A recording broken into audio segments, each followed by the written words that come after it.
20 বছর পর বিকেল বেলায় বারান্দায় বসে গান শুনছিলাম।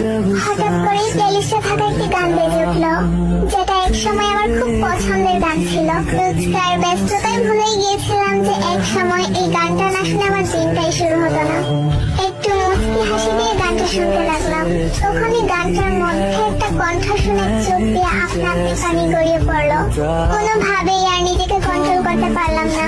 তাকে নিয়ে আগে কতই না স্বপ্ন দেখতাম, কত গল্প বানাতাম, বান্ধবীদের কানের কাছে সারা দিন চেঁচামেচি করতাম। সত্যি কত না পাগলামি করতাম তার জন্য। ভেবেছিলাম হয়তো তাকে ছাড়া বাঁচতেই পারবো না।